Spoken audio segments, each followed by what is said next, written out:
ചിലർ പന്തിനെ തട്ടും, ചിലർ പന്തിനെ നിയന്ത്രിക്കും.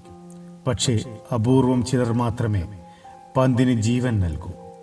ആ അപൂർവരിൽ ഒരാളാണ് കിലിയൻ എംബാപ്പെ. ഒരു സ്റ്റേഡിയം മുഴുവൻ ശ്വാസമടക്കി പിടിച്ചു നോക്കുന്ന നിമിഷം, ആയിരക്കണക്കിന് കണ്ണുകൾ ഒരേയൊരു മനുഷ്യനിലേക്ക് തിരിയുന്ന നിമിഷം, പന്ത് കാലിലെത്തുന്നു. ഒരു മിന്നൽ പോലെ അയാൾ കുതിക്കുന്നു. പിന്നാലെ ഓടുന്ന പ്രതിരോധ നിരകൾക്ക് ആ വേഗത്തെ പിടിച്ചു നിർത്താനാവുന്നില്ല. ഗോൾ കീപ്പറുടെ പ്രതീക്ഷകൾ തകർത്ത് പന്ത് വലയിലേക്ക് ചെന്നു ചേരുന്നു. ആർത്തു വിളിക്കുന്നു സ്റ്റേഡിയം. ആ ആഘോഷത്തിന്റെ നടുവിൽ കൈകൾ വിരിച്ചു നിൽക്കുന്ന ഒരു യുവാവ്, അതാണ് കിലിയൻ എംബാപ്പെ. ഫുട്ബോൾ ലോകം അവനെ ഒരു താരമെന്ന് വിളിക്കുന്നു. ആരാധകർ അവനെ ഒരു പ്രതിഭയെന്ന് വിശ്വസിക്കുന്നു. എന്നാൽ അവന്റെ കഥ പറയുന്നത് മറ്റൊന്നാണ്. സ്വപ്നങ്ങൾ കാണാൻ ധൈര്യമുണ്ടായിരുന്ന ഒരു കുട്ടിയുടെ കഥ.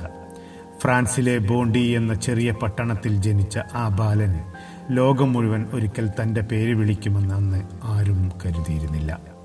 എന്നാൽ അവൻ വിശ്വസിച്ചിരുന്നു. ഓരോ പരിശീലനവും, ഓരോ വീഴ്ചയും, ഓരോ പരാജയവും അവനെ കൂടുതൽ ശക്തനാക്കി. മൊണോക്കോയുടെ ജേഴ്സിയിൽ ലോകം ആദ്യമായി അവനെ കണ്ടു. പാരീസ് സെയിന്റ് ജെർമെയിനിൽ ആ വേഗം കൊടുങ്കാറ്റായി മാറി.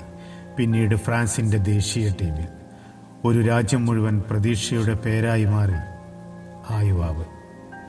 2018 റഷ്യൻ മണ്ണിൽ ലോകകപ്പ് ഉയർത്തിപ്പിടിച്ചപ്പോൾ അതൊരു കിരീടം മാത്രമായിരുന്നില്ല, ഒരു പുതിയ രാജാവിന്റെ വരവിന്റെ പ്രഖ്യാപനമായിരുന്നു. എന്നാൽ യഥാർത്ഥ വീരന്മാരെ തിരിച്ചറിയുന്നത് വിജയങ്ങളിലല്ല, പരാജയങ്ങളെ നേരിടുന്ന നിമിഷങ്ങളിലാണ്. 2022 ലോകകപ്പ് ഫൈനൽ മുഴുവൻ ലോകവും വിസ്മയത്തോടെ കണ്ട ആ രാത്രി. അർജന്റീനയ്ക്കെതിരെ ഹാട്രിക്, അവസാന ശ്വാസം വരെ പോരാടിയ പോരാളി. ട്രോഫി നഷ്ടമായെങ്കിലും ലോകത്തിന്റെ ബഹുമാനം നേടിയ രാത്രി. എംബാപ്പയുടെ ഏറ്റവും വലിയ ശക്തി അവന്റെ വേഗമല്ല, അവന്റെ മനസ്സാണ്. വീണാലും വീണ്ടും എഴുന്നേൽക്കാൻ പഠിച്ച മനസ്സ്, അസാധ്യത്തെപ്പോലും സാധ്യമാക്കാമെന്ന് വിശ്വസിക്കുന്ന ആത്മവിശ്വാസം. ഓരോ മത്സരവും, ഓരോ സ്പ്രിന്റും, ഓരോ ഗോളും ഒരു സന്ദേശമാണ്. സ്വപ്നങ്ങൾ കാണൂ, അവക്കായി ഓടൂ. ഒരു നാൾ ലോകം നിങ്ങളെ നോക്കി കൈയടിക്കും. ഇന്നും അവന്റെ യാത്ര അവസാനിച്ചിട്ടില്ല.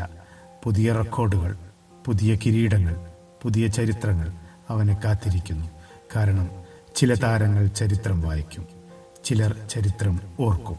പക്ഷേ കിലിയൻ എംബാപ്പെ ചരിത്രം എഴുതിക്കൊണ്ടിരിക്കുന്ന മനുഷ്യനാണ്.